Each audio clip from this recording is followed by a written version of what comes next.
السلام علیکم ورحمۃ اللہ وبرکاتہ۔ حامد و مصلی اما بعد، معزز محترم سامعین اکرام، دینی اور اسلامی بھائیوں، آج کے درس میں انشاءاللہ ہم اچھے اور برے تاجروں کا انجام اور ان کی پہچان معلوم کریں گے، کیونکہ دنیا میں بہت سارے لوگ تجارت کے ذریعہ روزی روٹی اور معاش کماتے ہیں، چاہے وہ چھوٹی تجارت ہو چاہے بڑی تجارت ہو، تو اس کے انجام کو بھی سمجھنا ضروری ہے۔ دنیا میں جو لوگ سچائی کے ساتھ، امانت داری کے ساتھ تجارت کرتے ہیں، ان کا انجام کیا ہوگا، اور جو لوگ جھوٹی قسموں کے ذریعہ مال کماتے ہیں، دھوکہ کے ذریعہ مال کماتے ہیں، ان کا کیا انجام ہوگا۔ اس سے متعلق ترمذی کی روایت ہے اور علامہ البانی رحمہ اللہ نے اس کو صحیحہ میں نقل فرمایا ہے 994 نمبر پہ۔ رفاع بن رافع رضی اللہ عنہ سے روایت و بیان کرتے ہیں انہ خرج مع النبی صلی اللہ علیہ وسلم الی المصلی، وہ بیان کرتے ہیں کہ ایک مرتبہ محمد رسول اللہ صلی اللہ علیہ وسلم کے ساتھ وہ عیدگاہ کی طرف نکلے۔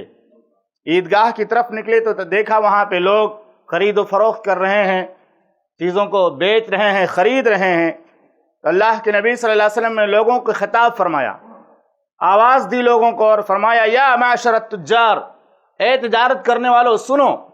جب آپ نے یہ آواز لگائی تو جتنے تجارت کرنے والے تھے سب آپ کی آواز کی طرف کان لگا کر سننے لگے، اور لوگوں نے اپنے گردنوں کو اور آنکھوں کو اٹھا لیا، بلند کر لیا، اور اس کے بعد لوگ آپ کی آواز پر دھیان لگا کر کے اسے غور سے سننے لگے۔ آپ صلی اللہ علیہ وسلم نے فرمایا ان التجار یبعثون یوم القیامت فجارا الا من اتقى وبر وصدق۔ اللہ کے نبی صلی اللہ علیہ وسلم نے فرمایا یہ تاجر لوگ جو ہیں ان کی دو قسمیں ہوں گی قیامت کے دن۔ کچھ تاجر ایسے ہوں گے جو قیامت کے دن فاجر ہونے کی حالت میں، فجار ہونے کی حالت میں اٹھائے جائیں گے۔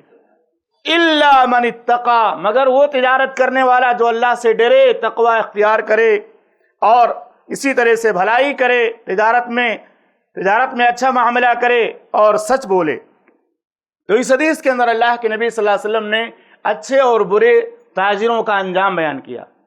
جو اچھے تاجر ہوں گے وہ کامیاب ہوں گے، اور ایک دوسری روایت میں اللہ کے نبی صلی اللہ علیہ وسلم نے ارشاد فرمایا کہ ایسا تاجر جو سچا اور امانت دار ہو، التاجر الصدوق والامین مع النبیین والصدیقین والشہداء، اور بعض روایتوں میں صالحین کا بھی لفظ ملتا ہے کہ ایسا تجارت کرنے والا جو سچائی اور امانت داری کے ساتھ تجارت کرے، تجارت کرنے والا ایسا تاجر قیامت کے دن نبیوں کے ساتھ، صدیقین کے ساتھ اور شہداء کے ساتھ ہوگا۔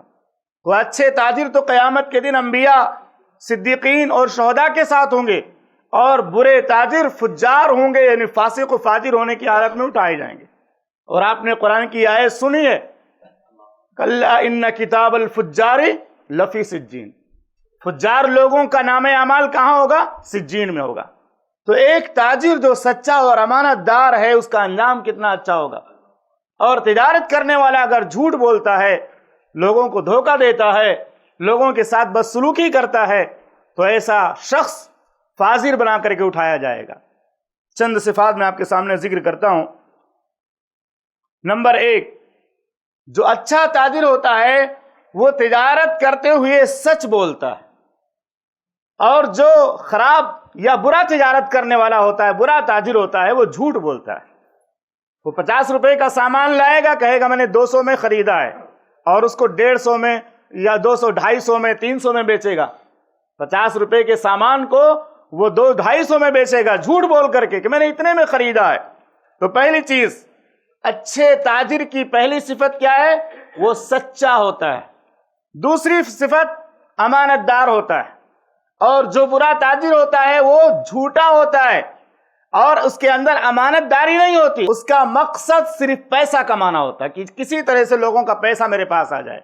تو دو پہچان ہو گئی۔ پہلی پہچان، اچھا تاجر سچ بولتا ہے، برا تاجر جھوٹ بولتا ہے۔ اچھا تاجر جو ہوتا ہے وہ امانت دار ہوتا ہے، اور جو برا تاجر ہوتا ہے وہ غیر امانت دار ہوتا ہے، اس کے اندر امانت داری نہیں پائی جاتی۔ اس کے بعد تیسری صفت یہ ہے کہ جو اچھے تاجر ہوتے ہیں وہ جھوٹی قسم کھا کر اپنا مال نہیں بیچتے، اور جو برے تاجر ہوتے ہیں وہ جھوٹی قسمیں بھی کھاتے ہیں۔ اللہ کی قسم میں نے اس کو اتنے میں خریدا ہے، اس سے کم میں نہیں دے سکتا، میں نے اللہ کی قسم اتنے میں خریدا ہے۔ اور محمد رسول اللہ صلی اللہ علیہ وسلم نے ارشاد فرمایا کہ قیامت کے دن 3 قسم کے لوگ ایسے ہیں جن سے اللہ کلام نہیں کرے گا، ان کی طرف رحمت کی نظر سے دیکھے گا نہیں، ان کو گناہوں سے پاک نہیں کرے گا، ان کے لیے دردناک عذاب ہوگا۔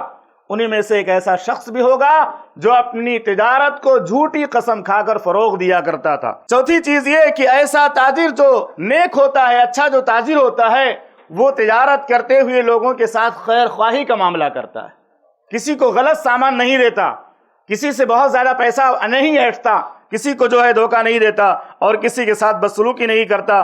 جریر بن عبداللہ رضی اللہ تعالیٰ عنہ سے روایت ہے کہ وہ بیان کرتے ہیں کہ میں نے محمد رسول اللہ صلی اللہ علیہ وسلم سے بیعت کی اس بات پر کہ میں امیر کی بات مانوں گا، اس کی اطاعت کروں گا اور اسی طرح سے ہر مسلمان کے ساتھ خیر خواہی کروں گا، کسی کے ساتھ برا سلوک نہیں کروں گا، کسی کا برا نہیں چاہوں گا۔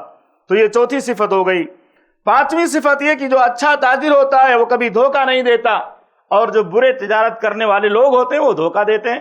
جیسا کہ محمد رسول اللہ صلی اللہ علیہ وسلم ایک مرتبہ ایک بازار سے گزرے تو دیکھا ایک آدمی ہے، وہ اپنا غلہ بیچ رہا ہے، اوپر سوکھا غلہ رکھا ہے، نیچے گیلا غلہ اس میں ڈالا ہوا ہے، رکھا ہوا ہے۔ اللہ کے نبی صلی اللہ علیہ وسلم نے ہاتھ ڈال دیا اور ہاتھ ڈال کر کے جو گیلا اس کا مال تھا، اناج تھا، اس کو اوپر کر دیا اور کہا یہ تو نے کیا کیا؟ کہ اللہ کے نبی صلی اللہ علیہ وسلم ایسا ہوا کہ بارش کا پانی آیا اور بارش کا پانی اس پہ لگ گیا تو یہ بھیگ گیا، تو میں نے سوچا اوپر سوکھا رکھ دیں گے، نیچے گیلا رکھیں گے تو بک جائے گا۔ تو اللہ کے نبی صلی اللہ علیہ وسلم نے فرمایا لیس منا من غشنا، ایسا شخص مجھ میں سے نہیں ہے جو ہمیں دھوکہ دے یا جو ہم میں سے لوگوں کو دھوکہ دے۔ اور چھٹی صفت یہ کہ جو اچھے تاجر ہوتے ہیں وہ اپنا مال برابر سپلائی کرتے رہتے ہیں، اپنا مال برابر مارکیٹ میں لاتے رہتے ہیں، سپلائی کرتے رہتے ہیں۔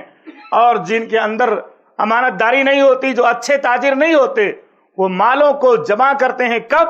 جب مال سستا ہوتا ہے، اور بیچتے ہیں کب؟ جب مال مہنگا ہو جاتا ہے۔ آپ دیکھیں ہوں گے گاؤں دیہات میں تو معاملہ ایسا بہت زیادہ واضح ہے کہ جیسے ہی کسان لوگ اپنا غلہ جمع کرتے ہیں، ابھی ان کے گھروں میں نہیں پہنچتا، کتنے بنیا اور ساہوکار تو وہیں جا کر کھیت میں ہی بات کر لیتے ہیں کہ اتنا کنتل میں لے رہا ہوں، اتنا کنتل میں لے رہا ہوں۔ وہی بیچارہ کسان جو محنت کر کے، مشقت کر کے اتنا سارا اناج وہ اللہ رب العالمین کی رحمت سے پیدا کرتا ہے، اللہ تعالیٰ اس کو نوازتا ہے، وہی کسان جب وہ مال اس کے گھر میں آتا ہے وہی بنیا خرید لیتا سستے دام میں، اور بعد میں جب وہ مال کم ہو جاتا ہے تو وہی بنیا ان کو مہنگے دام میں بیچ دیتا ہے۔ ایسا ہوتا ہے کہ نہیں ہوتا ہے؟ اس کو احتکار بولتے ہیں۔ احتکار کہ جب سستا ہو تو مال کو جمع کر لو، ساری چیزوں کو اپنے گھر میں محفوظ کر لو اور اس وقت تک نہ بیچو جب تک وہ مہنگا نہ ہو جائے۔ اور اللہ کے نبی صلی اللہ علیہ وسلم نے فرمایا لا يحتکر الا خاطئ، مسند احمد و دارمی کی روایت ہے، احتکار کرنے والا خطا کار ہے، کہ مال کو پورا جمع کر لینا، جتنی مارکیٹ میں مال ہے سب کو جمع کر لینا اور ساری چیزوں کو اپنے گھر میں محفوظ کر کے اس وقت کا انتظار کرنا کہ جب مہنگا ہو جائے گا تو لوگوں سے اچھا پیسہ حاصل کر لیں گے۔ تو جو اچھا تاجر ہوتا ہے وہ اپنے مال کو برابر سپلائی کرتا رہتا ہے، اور جو برا تاجر ہوتا ہے وہ جمع کر کے رکھ لیتا ہے۔ یہ چھٹی چیز ہے۔ ساتویں چیز یہ، جو اچھے تجارت کرنے والے ہوتے ہیں وہ پورا پورا تول کر دیتے ہیں، دیتے ہیں تو پورا پورا تول کر دیتے ہیں، اور لیتے ہیں تو بھی حساب کے ساتھ لیتے ہیں، برابر کانٹا رہتا ہے۔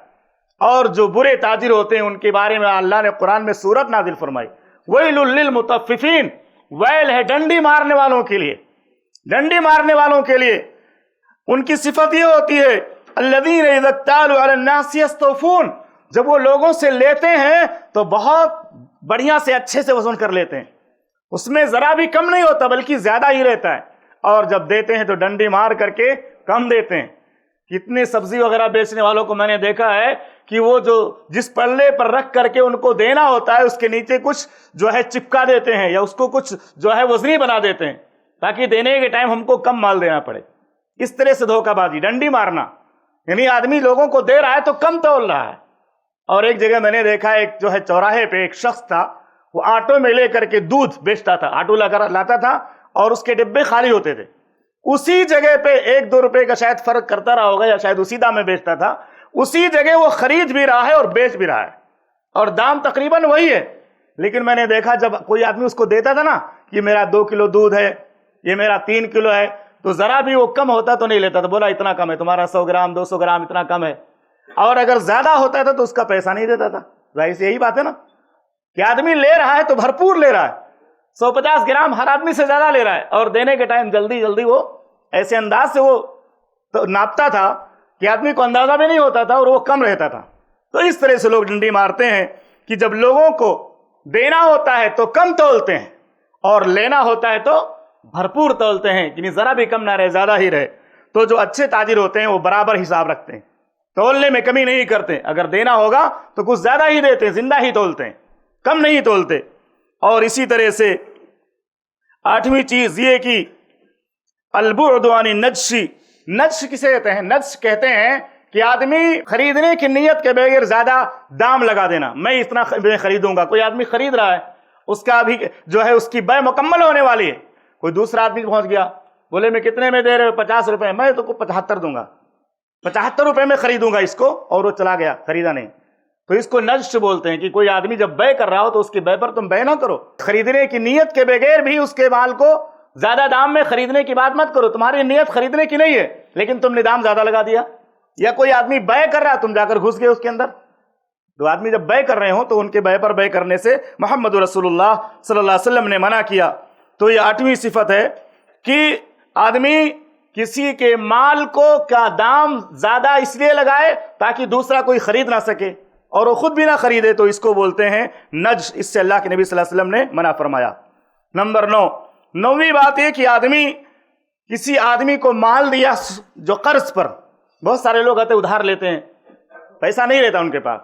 میں آپ سے غلہ لے جا رہا ہوں اور میں جب مجھے پیسہ ملے گا آپ کو دے دوں گا. اب 1 مہینہ نہیں دیا، دوسرا مہینہ آ گیا، اب اس پہ اس نے قرض چڑھا دیا، سود چڑھا دیا. ادھار دیا اور ادھار پر اس نے سود چڑھا دیا، تو اس کو تو سود بولتے ہیں کہ آپ نے اس مہینے نہیں دیا تو اگلے مہینہ ہم زیادہ لیں گے، اگر اگلے مہینے بھی نہیں دیا تو ہم زیادہ لیں گے. تو اللہ کے نبی صلی اللہ علیہ وسلم نے اس سے منع کیا ہے. اور اللہ رب العالمین نے فرمایا یمحق اللہ الربا ویربی الصدقات. اللہ تعالیٰ سود کو جو ہے مٹاتا ہے اور تجارت کو بڑھاتا ہے.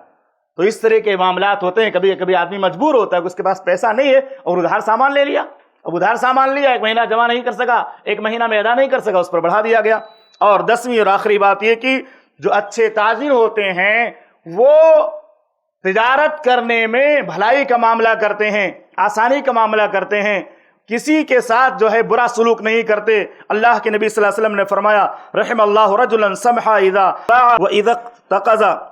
اللہ کے نبی صلی اللہ علیہ وسلم نے فرمایا اللہ تعالیٰ رحم فرمائے ایسے شخص پر کہ وہ جب کسی چیز کو بیچتا ہے تو بھلائی اور آسانی کا معاملہ کرتا ہے، اور جب خریدتا ہے تو بھی آسانی کا معاملہ کرتا ہے. وَإِذَا اقْتَضَىٰ، اور جب وہ تقاضا کرتا ہے، کسی سے مانگتا ہے تو بھی بھلائی کے ساتھ، یعنی بہت زیادہ بدسلوکی نہیں کرتا، ان کے ساتھ جو ہے بد زبانی نہیں کرتا. تو یہ چند باتیں میں نے آپ کے سامنے ذکر کی. اس سے پتہ چلتا ہے کہ اچھے تاجر لوگ جو ہیں وہ ہمیشہ سچائی کے ساتھ تجارت کرتے ہیں، امانت داری کے ساتھ تجارت کرتے، تجارت کے ذریعے کسی کو دھوکہ نہیں دیتے، تجارت کے ذریعہ کسی کے مال کو حرام طریقے سے نہیں کھاتے، بلکہ اللہ سے ڈرتے ہیں. اللہ سے دعا ہے کہ رب العالمین ہم تمام مسلمانوں کو جو بھی ہم تجارت کریں، کاروبار کریں، سچائی اور امانت داری کی توفیق عطا فرما، حلال روزی کمانے اور کھانے کی توفیق عطا فرما، اور ایمان کے ساتھ موت نصیب فرما. آمین. وصلی اللہ علیہ نبی الکریم. السلام علیکم. ایسے ہی فائدہ مند اسلامک ویڈیوز دیکھنے اور منہج سلف پر کتاب و سنت کی تعلیمات کو عام کرنے میں ہمارا تعاون کریں تاکہ آپ کے لیے ذریعہ نجات، جنت کے حصول کا سبب، ساتھ ہی مال میں برکت و اضافے کا ذریعہ بھی بنے. آمین. جزاک اللہ خیرن.